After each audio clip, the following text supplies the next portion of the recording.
I don't know if you've already heard about it or not, but there's another great bike coming to town. One that's been eagerly awaited and expected by bike enthusiasts ever since the Kawasaki Ninja 400 landed on Philippine shores. It was not here already. Yeah, I admit that I'm somewhat late in making this video. Actually, I had been meaning to make one about the Z400 since a couple of weeks ago, as you can clearly see in the timestamp of this video, but work kinda got in the way and I was only able to make one now. Well, better late than never, I suppose. The Z400 was not a surprise actually. It was a bike that was expected to come out when Kawasaki came up with the Ninja 400.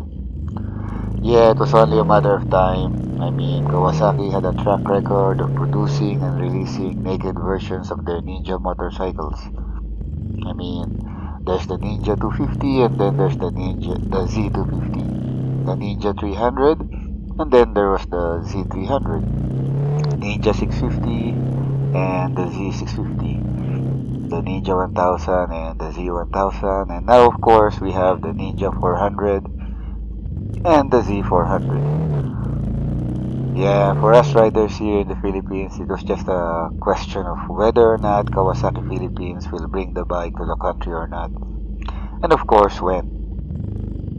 As excited as I am about the Z400 though, I have yet to see one up close and personal. Not even a demo or display unit that motorcycle companies and dealers put on display ahead of putting units up for sale and on the showroom floor.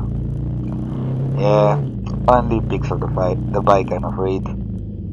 The last time I was in a Kawasaki showroom, they only had the Ninja 400 on display. Hopefully next time, they'll have a Z400 display. Still, if experience with the Z series of motorcycles was an indication, then the C400 promised to be a great bike indeed, and I can't wait to see one in person, both on the showroom floor and on the road, and hear about its performance from local owners. Yeah. Now, I don't know if the Z400 will replace the Z300 or if it will run alongside the Z300. The same could be said, I suppose, of the Ninja 400 and the Ninja 300, particularly here in the Philippines. I mean, it's been quite some time now since I last saw a Z300 on display in a Kawasaki showroom, but we'll see. As always, we'll see. And now for the specs. The Kawasaki Z400 is the naked version of the Ninja 400. As such, it is powered by the same engine as the Ninja 400 but geared or tuned differently. It has a 399cc displacement, 4-stroke, 2-cylinder engine, liquid-cooled and fuel-injected. It has a 6-speed transmission and a gear indicator to go with it. Yeah. That is to say, I hope the Z400 comes equipped with one. Spoiled as I had been with having a gear indicator in 2 of my 3 bikes. That's my Honda RS150 and my Kawasaki Z1000R, in case you're interested to know. In all likelihood though, the Z400 comes with a gear indicator, as it has pretty much been the standard for almost all of Kawasaki's new releases, I have noticed. With the exception of course of their retro stride bikes like the Z900 RS and the W800. It has a single disc brake for the front and the same for the rear. While it would have no doubt added to the cost of the bike, I would have preferred it if they had equipped the bike with a double disc setup for the front brakes. Now, some might say the bike didn't need it and that if it did, then Kawasaki would have definitely fitted the bike with double disc front brakes. Well, maybe, maybe not, but it certainly would have made the bike look more aggressive and more badass in my book. Yeah. It has a terrace frame, a length of around 2 meters and a width of 80 centimeters, just about the same size as my Z250 SL, I'd say. Well, maybe slightly larger. Definitely small enough to be agile in traffic, but not big enough as to be quite a pain, particularly in heavy bumper-to-bumper traffic. A great city commuter bike to be sure. And what's more, just like my Z250 SL, the Z400 has a seat height of around 790 millimeters, well 785 millimeters to be more precise. All things considered, I'd have very little difficulty in adjusting to and handling the Z400 if I was so inclined to get one, which of course I was and still am. Otherwise, I wouldn't be talking about it in the first place, right? Yeah, right. Indeed, I would seriously consider buying one in lieu of a Vulcan S.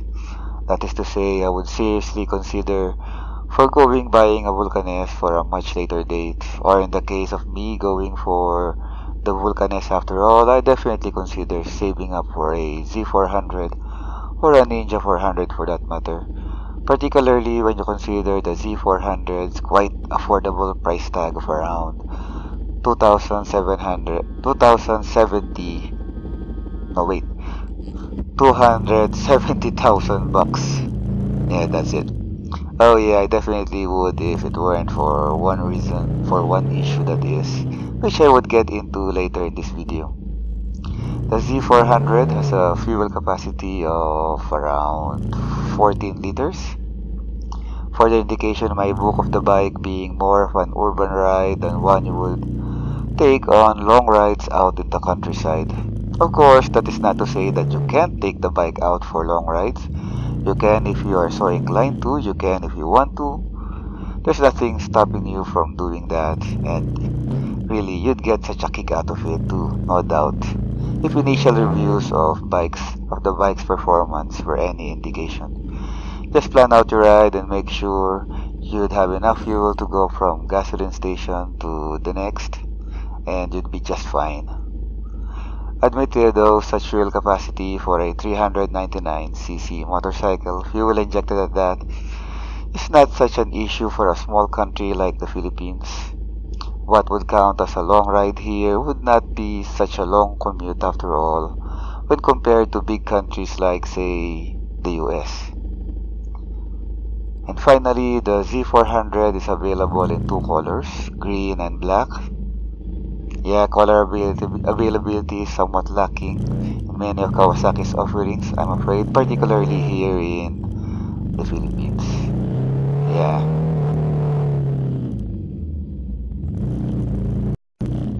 Yeah, it's a great bike indeed. Things will be fine and dandy indeed if it wasn't for that painful issue of displacement. While it may be considered a big bike here in the Philippines, it's not exactly a 400cc motorcycle. 400cc being the minimum requirement for access to the expressways. It's a 399cc motorcycle, 1cc short of the expressway's minimum requirement. It's pretty much the same issue that the Ninja 400 had. By its design and performance, the Ninja 400 should have very little problem at all going on the expressways and keeping up with the other vehicles and such. But the Ninja 400 has a displacement of 399cc, and the expressway management had already put their foot down with regards to the 400cc limit. What would count was what was written on the registration paper. So what's the problem then? Just have the Ninja 400 registered as a 400cc bike and be done with it, right? And from what I heard, the LTO was open to this. Well, the problem is it seemed that the president of Kawasaki Philippines wasn't all that keen on the idea. He saw it as cheating and being dishonest or something like that.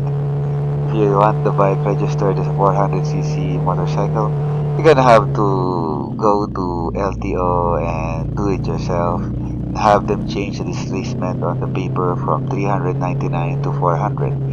And from what I've heard, the LTO was fine with this as well. From what I've heard. So there you have it. If Kawasaki won't do it for the Ninja 400, in all likelihood then it won't do it for the Z400 as well. And depending on how you feel about this and on where you are located, it might not be that big of a problem or issue, if at all. For me though, it's pretty much a deal breaker. I'm much too lazy to go through all that effort, man. I mean, I like the bike and all that, but I'd sooner buy a Juke 390 or a Dominar 400 than deal with the pain and stress of having to go to a government office like an LTO branch. Yeah, nuts to that, man. Now, regardless of how you feel about the expressway issue, particularly in terms of the Z400, the issue needs to be talked about and addressed. The majority of potential buyers will see the Z400 as a big bike, which it is in my book.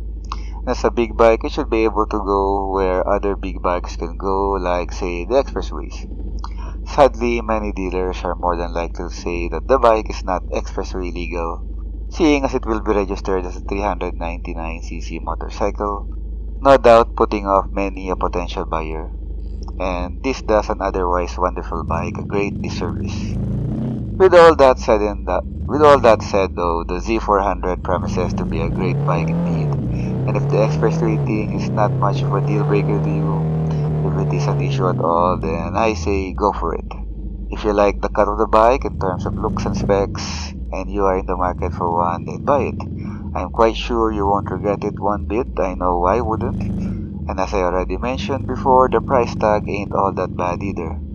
270,000 bucks, man. Not too shabby at all. At the very least, the bike is certainly well worth the time and effort of checking out, which is exactly what I'll do the next time I find myself in a Kawasaki showroom.